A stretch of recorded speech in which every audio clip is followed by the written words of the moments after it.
Good morning everyone. দেখো আমি সকাল সকাল স্নান করে রেডি হয়ে গেছি। চলো দেখি কী রান্না করা যায় আজকে। আমি পটলগুলোর পুরো খোসা ছাড়িয়ে ধুয়ে নুন হলুদ দিয়ে ভাজতে বসিয়ে দিয়েছি কড়াইতে।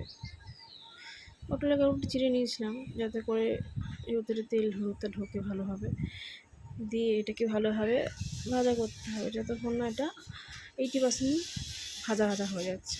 এবার কড়াইতে পেঁয়াজ দিয়ে পেঁয়াজগুলো ভাজবো আমরা। পেঁয়াজগুলোকে খুব ভালোভাবে ভাজতে হবে,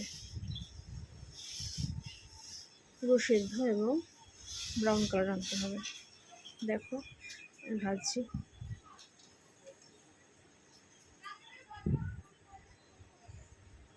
ব্রাউন কালার অলরেডি হয়ে এসছে, কিন্তু এটাকে আরও ভাজতে হবে যতক্ষণ আর লাল হয়ে যায় পুরো।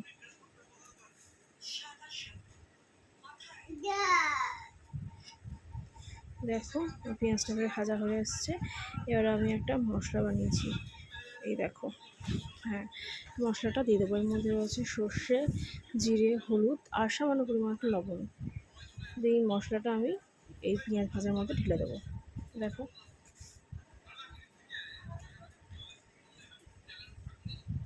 মশলাটা দেওয়ার পর ভালো করে কড়াইতে আমরা একটু নাড়িয়ে নেবো। পেঁয়াজের সাথে মশলার বন্ধুত্বটা করিয়ে দিলাম।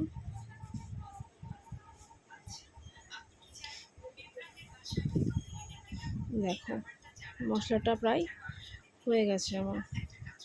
কাঁচা লঙ্কাগুলো একটু ভালো করে ঘেঁটে নিতে যাতে ঝালটা হয়। একটুখানি বাটি ধোয়া জল দিলাম আমি।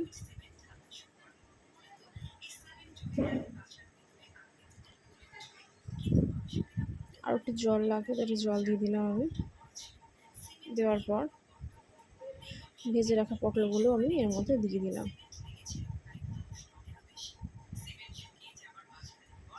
দিয়ে এবার কড়াইটা ঢাকা দিয়ে দেবো আমি। ঢাকা দিয়ে 5-10 মিনিট পর কড়াইটা খুলে দেখবো আমার পটলের রসা একদম রেডি।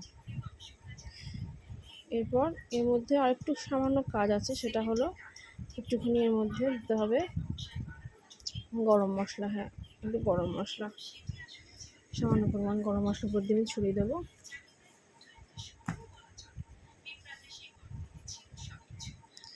আর দেব সামান্য পরিমাণ কাঁচা সর্ষের তেল